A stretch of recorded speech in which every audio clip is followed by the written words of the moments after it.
queria começar, primeiro, talvez, de certa forma, destruindo um pouco o tema. Porque o tema era a pergunta, será que, principalmente usando o exemplo de guerra, por exemplo, do caso do Afeganistão e do Iraque, se o jornalismo público, que é o tipo de jornalismo da BBC, não é o tipo de jornalismo, é como ele é custeado, como ele é pago, é melhor do que o jornalismo feito por empresas comerciais privadas. Eu diria de cara que não necessariamente, não é uma questão de onde vem o dinheiro, de como é pago, mas sim da abordagem. E eu acho que houve, principalmente no caso da guerra do Iraque, e que a gente vai se concentrar um pouco mais aqui, o que houve, de certa forma, é uma comparação talvez mais direta entre o comportamento, a atitude, o procedimento adotado por empresas de jornalismo público como a BBC, mas não só a BBC, outras também. Nos Estados Unidos, a NPR, de rádio, também adotou a mesma busca da neutralidade, com que alguns, não todos, canais, por exemplo, de televisão nos Estados Unidos adotaram uma postura muito mais, do ponto de vista deles, talvez patriótica.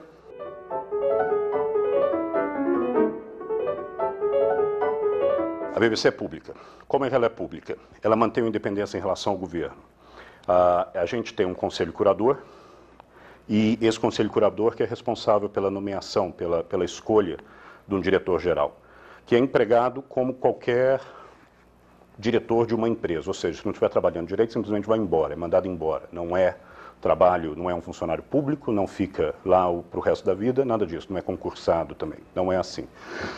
Esse conselho curador tem um presidente, esse presidente do conselho curador é escolhido pelo governo através de um processo de seleção. Aparece um anúncio no jornal, quando há uma vaga, aparece um anúncio no jornal, estamos procurando um diretor da BBC ou estamos procurando o presidente do conselho. Cada residência na Grã-Bretanha que tenha um televisor paga uma taxa anual. A taxa anual no momento está em torno de 120 libras por residência, não é por televisor. Você pode ter 10 televisões em casa, mas você paga uma taxa anual de cerca de 120 libras, que agora está pouco menos em torno de R$450 por ano. Essa é uma taxa anual. Parece muito dinheiro, mas ao mesmo tempo, se você dividir isso por dia, é menos do que um jornal diário. Toda residência tem que pagar. Se você não tiver televisão, você pode consumir a BBC em rádio, internet, mas não tem que pagar. Se você tiver um televisor preto e branco, você paga menos também. Cor custa mais. E os idosos não pagam. Mas a diferença também é que esse dinheiro vai diretamente para a BBC, não passa pelo governo britânico. Não é uma verba do governo britânico, é uma verba da BBC. É uma empresa pública mantida pelo público. E daí o dinheiro também fica separado, não passa pelo tesouro. Na realidade, agora, os idosos, por exemplo, os aposentados, não pagam a taxa, mas porque o governo paga a taxa para a BBC. Parece meio estranho, mas é porque o que o governo está fazendo é cobrindo o valor dos aposentados, porque do ponto de vista da BBC, essas pessoas têm que pagar. É a lei, está lá, tem que pagar. Isso gera algo como 3 bilhões de libras por ano, dá mais de 10 bilhões de reais por ano. É uma enorme verba, e é um privilégio, mas também é uma enorme responsabilidade lidar com o dinheiro público. E a gente tem controles bem duros sobre isso. Agora, o que isso paga? A BBC tem 2 canais que a gente chama de analógicos ou terrestres, que são o equivalente a pegar a Globo ou a Cultura sem usar cabo ou satélite. Temos mais 4 canais analógicos. Então, esses agora no sistema digital, no digital, são 4 canais que estão cabo no satélite, mas também agora o sistema de televisão digital na Grã-Bretanha já está operando. Então, com a antena, se você tiver o televisor ou o adaptador, você tem esses canais. A BBC 1 e BBC 2 são os analógicos, temos BBC 3, BBC 4, que é mais de cultura, mas temos também 2 canais infantis diários, CBBC, CBeebies, CBBC para crianças mais velhas, CBeebies para a idade pré-escolar. BBC Parliament e também, que é para o parlamento, cobrir, seria o equivalente a uma TV Senado ou TV Câmara, mas para cobrir, mas é a BBC que faz, não o parlamento, daí a gente tem a independência editorial. E temos também o News 24, que é o canal 24 horas, uma espécie de Globo News da BBC. A gente ainda tem 5 emissoras de rádio nacionais, Temos mais cerca de 4 ou 5 rádios também nacionais digitais, porque também agora o sistema digital foi introduzido. Temos cerca de 40 emissoras locais ou regionais de televisão e rádio. Temos também orquestras sinfônicas, 3. Coral, orquestra de jazz, mais a internet, quem já entrou no site bbc.co.uk, que é onde a gente também tem o site da BBC Brasil, tudo aquilo também está sendo pago por isso. Então, na realidade, a gente tem a impressão que o dinheiro é bem gasto. A BBC produz de noticiário mais de 100 horas de noticiário por dia, se você somar todos os noticiários da BBC em todos os canais. Então, dá para se ter uma noção do tamanho da operação. É a maior rede de correspondentes estrangeiros do mundo, é uma das maiores operações de jornalismo do mundo. Rapidamente, os Estados Unidos, só para comparar um pouco mais. Nos Estados Unidos, o forte sempre foram as grandes redes americanas comerciais. ABC, NBC, CBS. Sempre, historicamente, as grandes emissoras. No caso agora também os Estados Unidos também têm uma emissora pública, uma rede de emissoras públicas a rede é conhecida como PBS. E no caso do rádio, o Serviço Mundial da BBC, os programas em inglês estão disponibilizados nos Estados Unidos pela NPR, pela rede. Esse é o que a gente conhece melhor do sistema público americano. Modelo de custeio bem diferente. Eles têm uma verba cada vez menor do governo federal americano, e cada vez menor toda vez que um governo republicano passa por perto. O primeiro grande corte foi no período do Reagan e agora também havia pressão sobre a verba deles. Vai para uma comissão independente do Congresso que fornece as verbas para a PBS e para a NPR. Mas o que é forte deles também, que é um modelo bastante interessante, é contribuição do público. Eles têm os famosos pledge drives. Então, tem um período que eles pedem. Eles ficam pedindo para as pessoas doarem dinheiro para manter a emissora. E é extremamente bem sucedido isso. E tem gente como a gente que doaria o equivalente a R$10, como também tem empresários e pessoas ricas que vão doar milhões para as emissoras. A viúva do dono do McDonald's doou para a NPR algo, se não me engano agora, algo em torno de $25 milhões. Um presente, falou, para vocês continuarem com um bom negócio que vocês fazem. Então, tem valores, tem gente que tira do bolso, outros tiram dos grandes fundos que tem. E, por último, eles também têm que ser o equivalente aqui à cultura, o apoio cultural, que eles chamam de underwriting. Então, eles não têm anúncio como tal. Eu sei que é um debate grande sobre se a cultura já está passando do limite em algumas áreas do apoio cultural, mas é o conceito do apoio cultural. Isso mantém o sistema público de rádio e televisão nos Estados Unidos.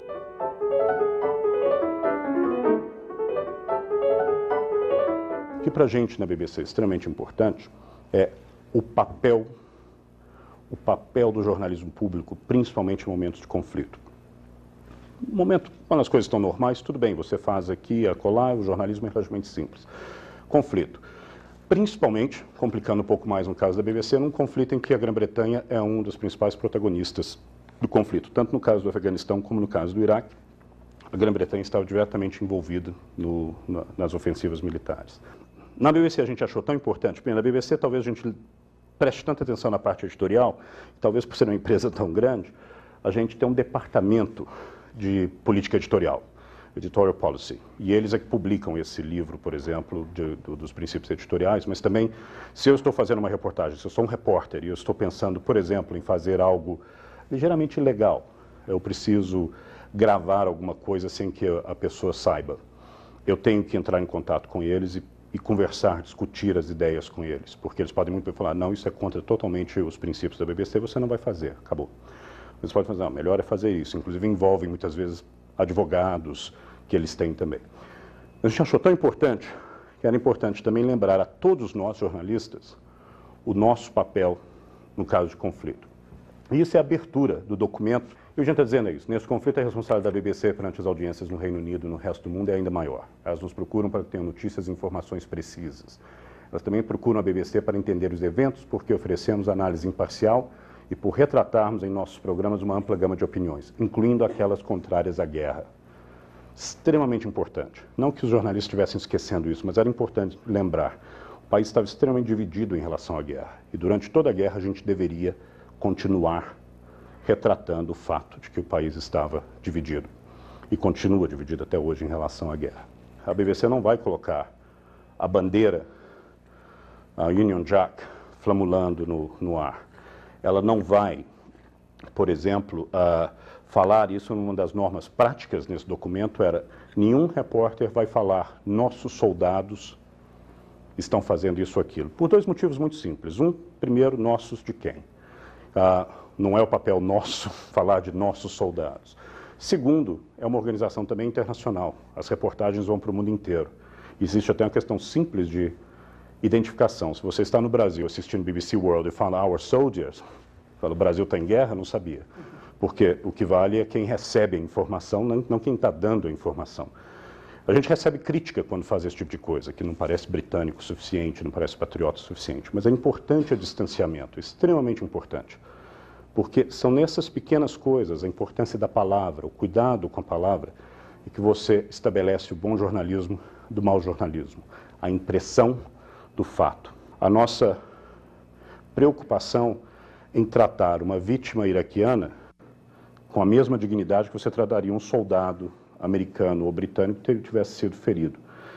Questões até de respeito ao indivíduo, é uma coisa também muito importante em jornalismo hoje que a gente, em muitos casos, sofre muito com o respeito ao indivíduo, à pessoa.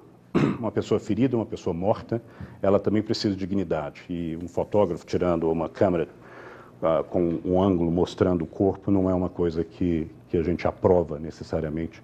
É uma questão de dignidade do ser humano. Vocês têm que respeitar, nós temos que respeitar uma outra pessoa, principalmente se ela estiver numa situação vulnerável. Uma pessoa ferida é uma pessoa vulnerável. São esses alguns dos princípios que a gente adotou, porque a gente estava bem ciente das pressões e das dificuldades que a gente teria em cobrir, como em qualquer conflito, não importava aí também se fosse com a Grã-Bretanha envolvida ou não, qualquer conflito. A regra que nunca foi escrita em lugar nenhum em muitos países, em outros foram claramente delimitadas por lei, é que no caso do jornalismo eletrônico, diferente do jornal, a teoria sempre foi, no jornal ou na revista, se você quiser, se você quiser, se você quiser, se você quiser, se eu quiser, a gente pode abrir um jornal amanhã. A gente pode abrir uma revista amanhã. Se vai fazer sucesso é outra história. Você pode fazer e colocar a opinião que você bem entender. O mercado é livre. Contanto você ache uma área onde você possa imprimir e compre o papel, depois se vire com a distribuição, você pode abrir um jornal amanhã e ser contra ou a favor o que você bem entender. Ou ser neutro, não importa. É uma opção que você tem. É infinito, teoricamente, o espaço. No caso da mídia eletrônica, não era. Por quê? Muito simples, espectro de rádio. As frequências são limitadas. Você só pode colocar um número determinado de canais num sistema de televisão ou de rádio. Rádio precisa de menos espaço, portanto, você tem mais emissoras de rádio. Também o uso de frequências diferentes. É puramente físico. É uma questão de física, de como ondas se comportam. Então, havia um limite. Daí, a TV aberta ter sido sempre limitada em termos de quantas emissoras. Daí também o que fazia sentido, a partir do momento que a concessão desse espaço, que é raro, que é limitado, passa a ser um privilégio, qualquer privilégio exige certos deveres. Existe sempre um debate muito grande. Aqui no Brasil, por exemplo, se o regime de concessão funciona, se quem tem a concessão realmente responde à responsabilidade desse privilégio. Em vários lugares, mesmo nos Estados Unidos, terra do capitalismo, terra da liberdade geral de expressão, as grandes emissoras, ABC, CBS, NBC, sempre adotaram essa atitude em relação ao jornalismo. O jornalismo na televisão, ele tem que ser isento. Talvez a grande transformação tenha sido com o advento do cabo e do satélite.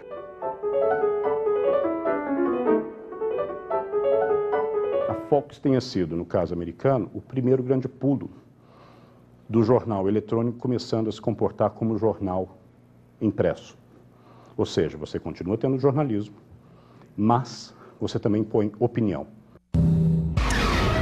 Now it's time for my word. A lot of breath is being expended in arguments on how to handle border issues. Wall, no wall, guest workers, no guest workers, amnesties, no way amnesty. The president has offered a plan, and now the U.S. Senate is trying to come up with its own. Seems there are about as many plans as there are senators sometimes. Here's my plan. First, build a wall. If illegals can't get over or under or around a wall, you don't have illegals. Second, establish an actual number of legal immigrants from Mexico. Third, figure out what to do with the approximately 12 million illegals here now. Some simple rules there. Felons get put on the bus or the plane to the other side of the wall and they don't get back in. The illegals who are here now, who aren't crooks, should pay a fine, back taxes, get on a track to legalization. The money, of course, will be a burden, but they pay coyotes fortunes to get in. Surely they'd pay to stay legally. I throw these basic ideas out there to encourage debate. No doubt millions of you who are watching now will think some aspect of my basic plan is really awful. Claramente opinião. Não é nem na entrelinha da reportagem, mas é alguém chegando e falando em detalhe o que pensa.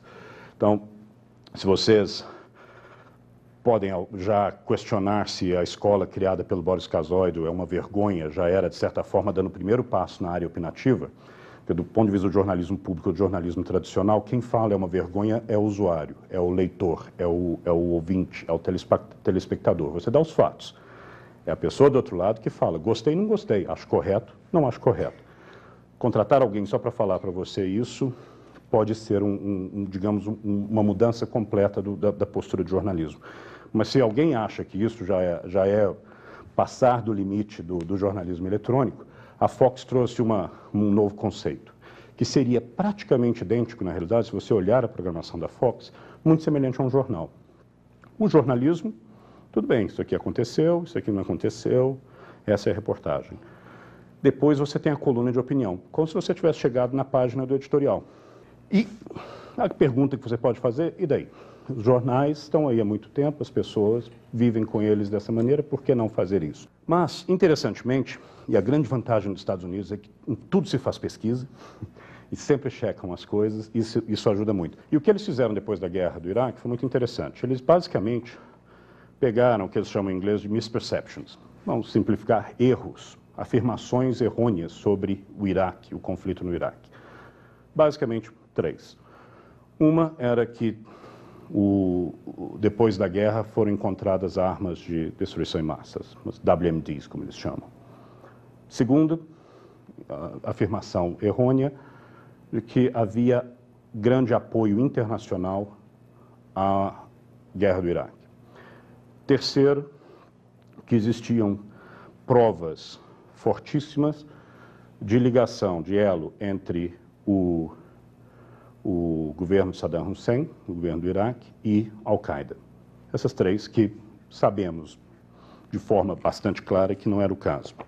E foram perguntando às pessoas se elas achavam que aquilo era verdade ou não. E o resultado foi impressionante. Dos espectadores da Fox, 80% erraram.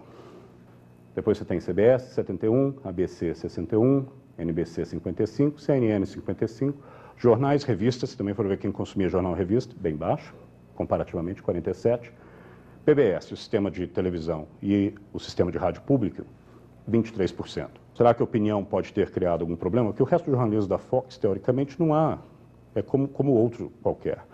Mas será que as pessoas começaram a confundir o que era opinião e o que era fato ao assistir? Pode ter sido. Ao mesmo tempo, você poderia, e qualquer um poderia dizer, claro, mas se a Fox é mais conservadora, você tem uma tendência de ter gente republicana, portanto, vão tender a acreditar mais no governo republicano, no presidente Bush. E também existia a possibilidade de fatores socioeconômicos. Grau. A rádio pública e a PBS são famosas por atrair principalmente pessoas mais velhas e de alta educação. Os acadêmicos, tal, é visto muito como a elite. Mas eles fizeram um teste também. Como, outra vez, o americano é bom porque começa a checar todos os dados. Eles checaram. Questão socioeconômica não era o caso. Os erros eram meio que constantes. Partidário, talvez o mais importante, eles também foram checar. E qual a conclusão que eles chegaram? Dos republicanos, a média de 3 erros foi de 43%. É relativamente alto, ou seja, erraram as 3. Tá? Dos 3 casos, a afirmação era verdadeira. Os republicanos que assistiam a Fox, deu 54%. Os republicanos que assistiam a PBS, 32%. Ainda é alto, mas menor. Então, mais um fator interessante. A pergunta, então, o que poderia ter criado essa diferença? É difícil responder, mas eu acho que ainda existe um elemento, e a gente está aprendendo com essa área do jornalismo, talvez mais opinativo, na televisão, que tenha sido isso, uma pequena confusão, ou talvez uma grande confusão das pessoas em relação ao que é opinião e ao que é informação.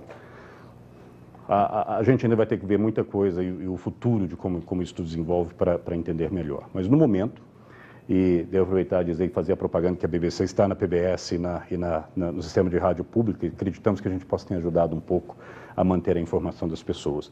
Mas é a abordagem que eu acho que altera um pouco o processo.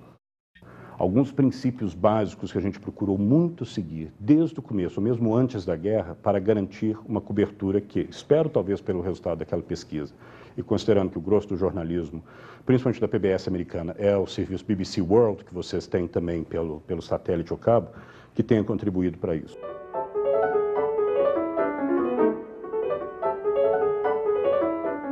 Linguagem. Eu tinha dito um pouco antes, por exemplo, cuidado com nossos repórteres ou coisas do gênero, mas também muito cuidado com informação básica, e principalmente na guerra, o mais importante. Eu lembro que todo dia, nas nossas reuniões editoriais, durante a guerra, a discussão maior era: estamos dizendo não só o que sabemos, mas também o que não sabemos? No caso de guerra, isso é absolutamente fundamental, porque no caso de guerra, você tem um repórter, por exemplo, os famosos embedded reporters, que estavam com as tropas. O que eles veem é mais ou menos esse espaço, que você não sabe o que está acontecendo ali à direita ou à esquerda. Se você não diz para o seu público o que você não sabe, da mesma maneira do que você sabe, você começa a perder a ideia do todo da guerra. Tem partes enormes do Iraque que simplesmente ninguém sabia e continua sem saber o que aconteceu, o que pode estar acontecendo. Você não tem acesso, você não sabe. Você tem que lembrar isso o tempo todo.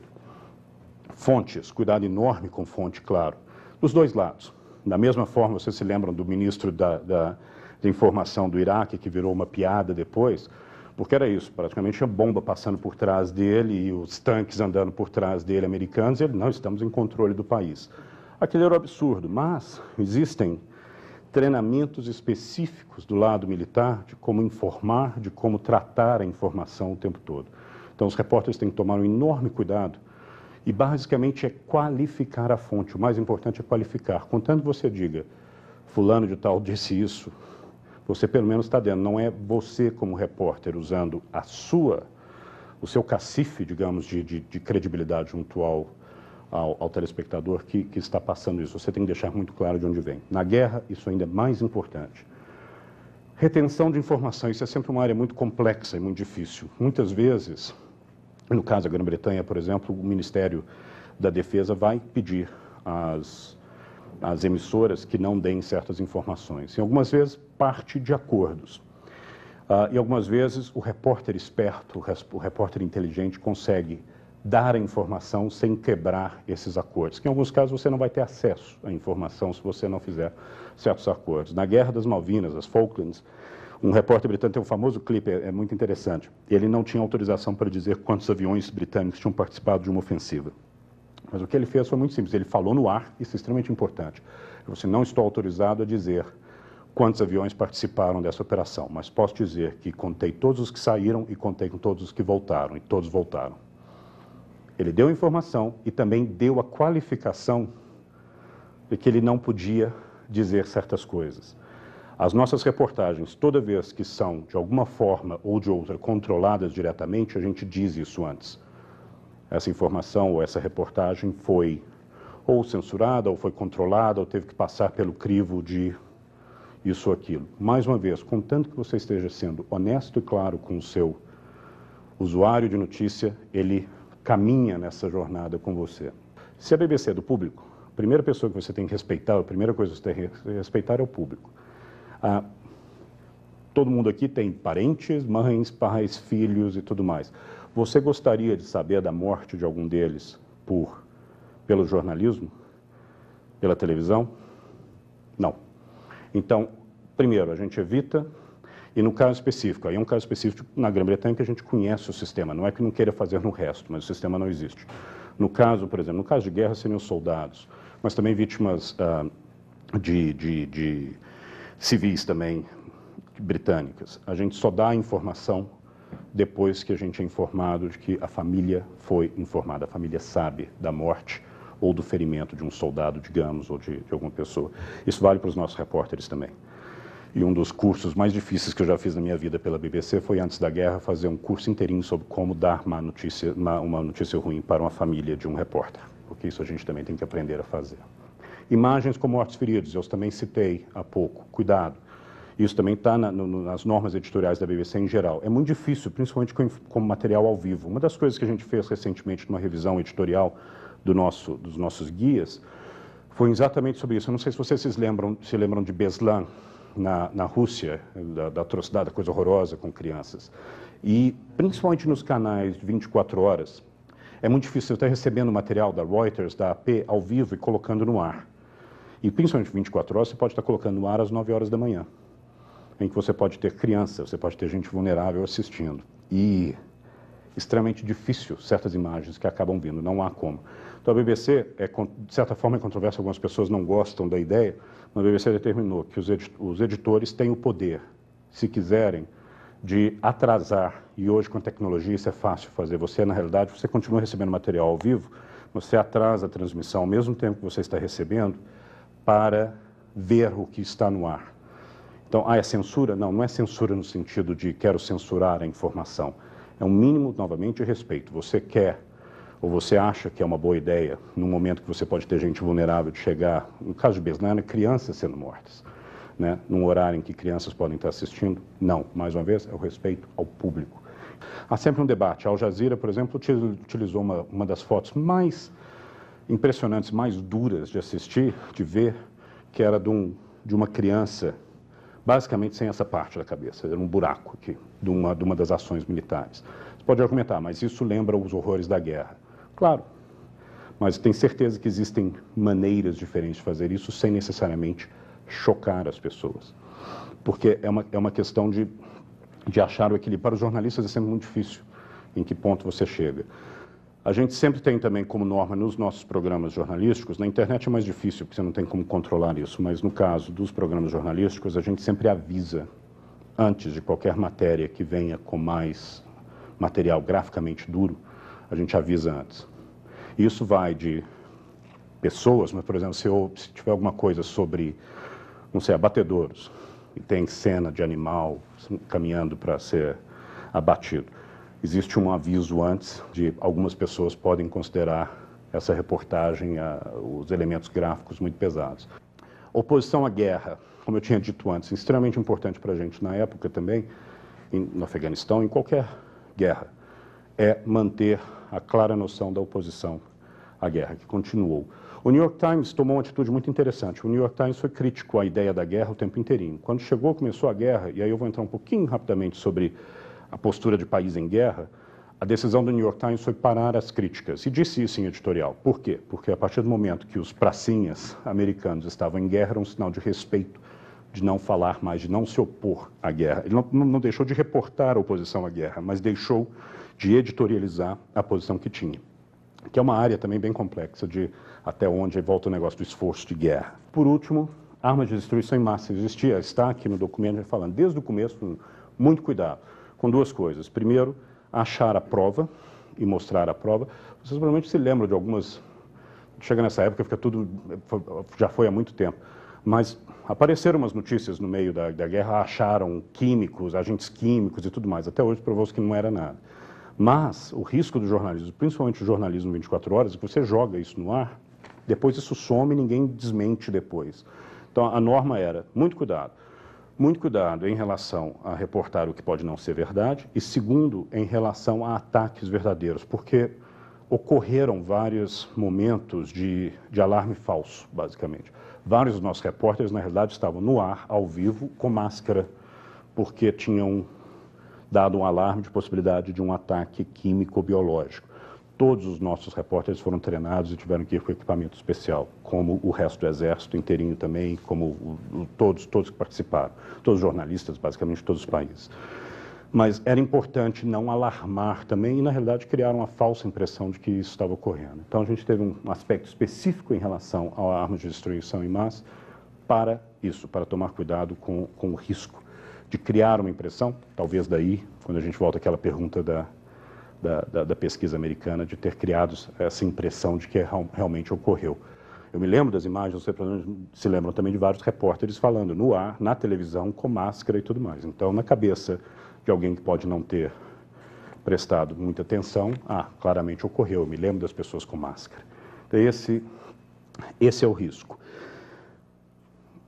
Não cabe a mim, necessariamente, entrar no ponto de quais foram os padrões editoriais, quais foram as guidelines, como a gente chama em inglês, para a guerra.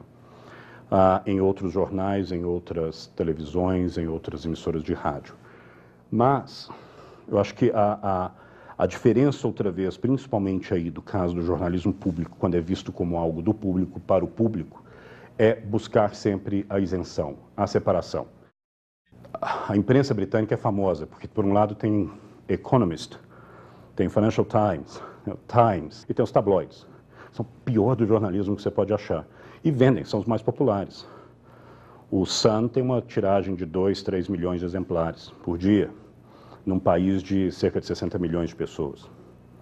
O Daily Mirror, que é o segundo, tem uma tiragem também em torno de 1 milhão a 2 milhões. O Daily Mail, que é o tabloide, está por aí também. Então, são os que mais vendem. O Financial Times tem uma tiragem de 300, 400, 500 mil no máximo. Então, os que vendem, popular vende. Agora, na televisão, tem novela. A BBC faz novela. Chama EastEnders, faz a novela. Tem um caráter público na novela também. Lida com certos temas sociais e tal que funcionam. Mas é uma novela, com todos os problemas que a gente acha em novelas, de superficialidade e tudo mais. Mas, ao mesmo tempo, eu saí de lá agora, infelizmente, perdendo. A grande vantagem na Grã-Bretanha, talvez a desvantagem, é que você fala, estou viajando, vou perder tal coisa, tem que arranjar um dia de gravar. Está tendo uma série de programas que foram feitos, de dramatização, de Shakespeare, revisitados em tempos modernos. Então não é nem o texto de Shakespeare, são as histórias, mas como se estivessem ocorrendo. Aliás, o primeiro ocorre num canal de televisão. Então, isso está no horário nobre, isso não está à meia-noite ou às 5 horas da manhã. Isso está no horário das 8, 9 horas da noite. E dão resultados de audiência agradáveis. Batem as novelas? Não. Se você te der a lista de audiência da Grã-Bretanha, em primeiro lugar, sempre as novelas. Isso é verdade. Mas tem uma audiência num país, outra vez, de 60 milhões, de 4 milhões, 5 milhões, o que não é de se desprezar. Então, acho que existe uma mistura ainda, um misto aí de coisas de qualidade, como também os programas de auditório, as coisas mais básicas. Não tem baixaria em si, isso porque é altamente regulamentado. E a TV comercial se comporta tão bem quanto, porque é a regulamentação que segura isso. Então, a ITV, o jornalismo da ITV é tão isento, tão bom nesse sentido, tão público quanto da BBC. Do Canal 4 é a mesma coisa. Então, não é uma questão de se é privado, por isso que eu falei no começo, não é uma questão de se é privado ou se é público, é uma questão de como você aborda a produção de televisão. Mas volta a isso, a televisão, o fundador da BBC, na prática, Lord Reith, criou como missão da BBC educar, entreter e informar. Entreter estava lá.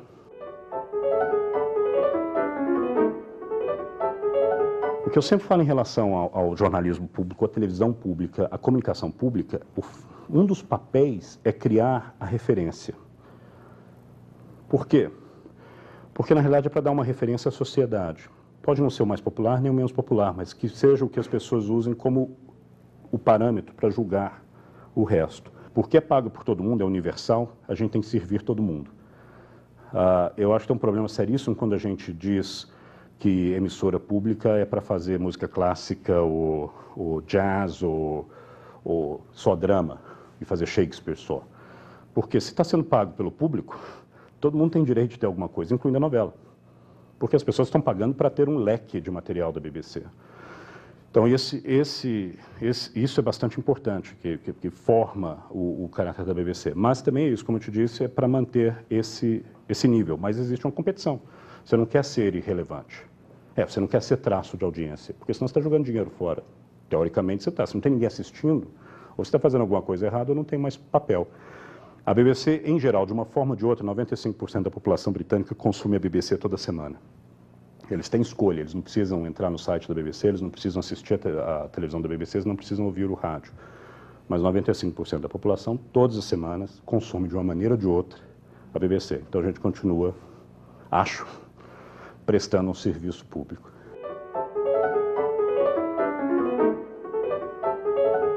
Eu acho que a diferença, outra vez, principalmente aí do caso do jornalismo público, quando é visto como algo do público para o público, é buscar sempre a isenção, a separação. No caso da BBC, na realidade, nunca foi sempre assim. As pessoas às vezes falam, a BBC sempre foi assim, desde quando foi criada, em 1922. Não, não foi. Isso evoluiu com o tempo. Mesmo durante a Segunda Guerra Mundial, a BBC primeiro foi censurada, como todos os órgãos de comunicação na Grã-Bretanha foram censurados, e o Winston Churchill é famoso por dizer que a BBC era o inimigo interno, porque ele via como mais algo que atrapalhava do que ajudava. A grande transformação, na realidade, aconteceu na crise de Suez, que o primeiro-ministro da época, Anthony Eden, pediu espaço na BBC para fazer um pronunciamento defendendo a presença britânica, a invasão britânica junto com os franceses e a tomada do canal de Suez, isso na década de 50. No dia seguinte, o líder da oposição, do partido de oposição, pediu o espaço na BBC para dizer por que o partido de oposição era contra a ação militar da Grã-Bretanha em Suez. E a BBC deu o direito a ele de falar. Foi a primeira vez que isso foi feito numa situação de guerra. E há rumores de que o Anthony Eden, na época, chegou a pensar em, basicamente, decretar intervenção na BBC, o que, teoricamente, por lei, um primeiro-ministro pode fazer até hoje. Ele tem o direito de fazer isso. Mas, na realidade, criou-se o princípio de que a BBC se separa do Estado, não é parte do Estado, mesmo em situações de guerra. Na época da Guerra das Malvinas, das Falklands, um executivo da BBC, Dick Francis, afirmou que a BBC deveria reportar da mesma maneira a dor e o sofrimento de uma viúva em Buenos Aires como a de uma viúva em Londres, porque o importante era a cobertura correta de tudo mais, mesmo em país em guerra. Foi duramente atacado por vários na imprensa britânica e do próprio governo, numa época que o governo Thatcher, na verdade, estava conclamando o povo a celebrar a vitória sobre a Argentina. Então, as tensões sempre existiram, vão continuar existindo em cada cobertura desse tipo. E os princípios editoriais, eu termino aqui. Precisão e verdade, isso não precisa de explicação. A gente tem que buscar o tempo todo a precisão e a verdade. Imparcialidade, diversidade de opinião, que eu disse que começou talvez com a Guerra de Suez, principalmente. Na Grã-Bretanha é fundamental. A BBC sempre dá espaço para o máximo possível do que seja válido. Não é que para cada matéria a gente vai colocar qualquer louco que tiver no vilarejo com uma opinião diferente, mas pelo menos representar a maioria, e geralmente pelos partidos políticos você tem uma mistura também. Integridade e independência, fundamental. Isso não é, como se diz em inglês, non-negotiable. Você não negocia isso. A manutenção da nossa independência é fundamental. Servir o interesse público e do público é básico também, mas é importante lembrar o tempo todo. A gente está trabalhando para representar o público, o interesse do público. E não é nada de bandeirinha, não, mas é qual é o interesse do público. E o julgamento do nosso jornalismo tem que ser através disso também. Então, até mesmo, por exemplo, de determinados aspectos da vida privada, de políticos, de quem for, a gente só vai entrar se a gente achar que tiver interesse público. Se não tem, se um ministro é gay, problema de quem? Ninguém. Agora, se o ministro, por exemplo, fala de importância do casamento, importância do porquê para ganhar votos, vai falar da importância do casamento entre homem e mulher, e que é um absurdo o resto, e é gay, aí é uma outra história. Porque existe aí um interesse público, interesse do público de saber que na prática ele está falando uma coisa e sendo outra. Então, mudou. Agora, o resto, problema da vida, cada um com a sua, não tem privacidade, é fundamental. Justiça, ser fair, ser justo em tudo que você faz. Privacidade, falei também já, o que pode ofender ou afetar as pessoas, é extremamente importante. Jornalismo, televisão em geral, até mesmo pelo papel, outra vez, de uma concessão pública. Nisso, há um único momento aqui que eu vou fazer um ataque mais direto. A gente vê coisas hoje, principalmente na televisão brasileira, que são, no mínimo, lamentáveis e provavelmente extremamente irresponsáveis. E é não ter o limite do que pode ofender, do que pode afetar as pessoas diretamente. Principalmente, a gente vai ao segundo ali, ao abaixo, criança. Tem um capítulo especial só sobre criança. Como lidar com criança. o que fazer para a criança. A BBC tem orgulho de trabalhar muito com área infantil. Mas eu me lembro de ter vindo aqui uma vez e ter visto, não sei se ainda existe, desculpe, mas aqueles testes de paternidade na televisão, num dos programas de televisão. Alguém, por um acaso, pensou naquele canal o impacto que isso tem na vida daquela criança? A partir do momento que os pais... Essas crianças vão para a escola, essas crianças têm vizinho, essas crianças têm amigo. Alguém pensou nisso, além do espetáculo na televisão? Alguém pensou nisso? Acho uma das coisas mais fundamentais que existem, principalmente, volta a coisas vulneráveis. As crianças não têm nada nisso. Os pais, adultos, teoricamente, maiores de 18, vacinados, fazem o que bem entenderem. E as crianças? Isso não passaria de forma alguma em muitos países do mundo. Mas eu acho que é o exemplo, talvez, mais extremo da falta de responsabilidade de não pensar nos outros. E, volta a isso tudo, é o ponto final, prestação de conta. Daí isso tudo, na realidade, é ligação. A partir do momento que você é público, a nossa prestação de conta é junto ao público britânico. E daí, também, público internacional cada vez mais. Daí, tudo que a gente tem que fazer tem que ser pensado em torno disso. A partir do momento que isso tudo é parte do que a gente gosta de dizer, do DNA do jornalismo da BBC, do DNA do jornalismo público, você não tem como errar.